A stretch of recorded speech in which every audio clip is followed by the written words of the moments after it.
Salut à tous, aujourd'hui on va parler d'un des éléments les plus fascinants et symboliques de la fête des morts au Mexique, l'Autel des morts. Plus qu'une simple tradition, c'est un pont entre les vivants et les défunts, une manière de leur dire bienvenue chez toi. Les ofrendas peuvent varier en taille et en richesse, mais elles ont toujours une structure bien définie avec plusieurs niveaux. Alors chaque marche de cet autel a une signification précise et est ornée d'objets qui permettent bien sûr d'accueillir et de guider les âmes des défunts. Premier niveau, le monde des morts. C'est la base de l'autel bien sûr, le point de départ du voyage de l'âme.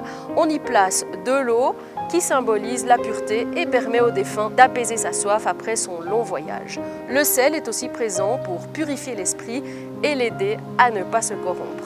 Deuxième niveau, la lumière et la purification. Les bougies sont essentielles. Elles représentent la lumière qui guide l'âme dans l'obscurité, traçant le chemin jusqu'à la maison familiale. L'encens de copal, résine préhispanique, purifie l'espace et chasse les mauvais esprits pour que le défunt puisse entrer en toute sérénité.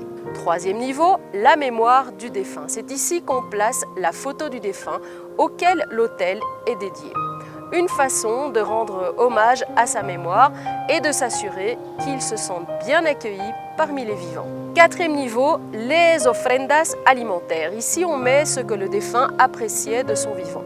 Ses plats préférés, fruits, sucreries, mais surtout, on retrouve le fameux pan de muerto, une brioche sucrée en forme de crâne ou d'os. Le chocolat chaud accompagne souvent ce pain car il symbolise l'eau avec laquelle le défunt se lave avant de rendre visite à leur famille. Cinquième niveau, la fleur de cempasúchil. Impossible d'imaginer une ofrenda sans elle. Cette fleur orange vif, aussi appelée fleur des soucis, est la plus emblématique de la fête des morts. Son parfum et sa couleur servent de guide aux âmes pour qu'elles retrouvent leur chemin vers les vivants. Sixième niveau, le guide spirituel. L'élément clé ici, c'est la figurine du chien, le Xochitl Squinkle.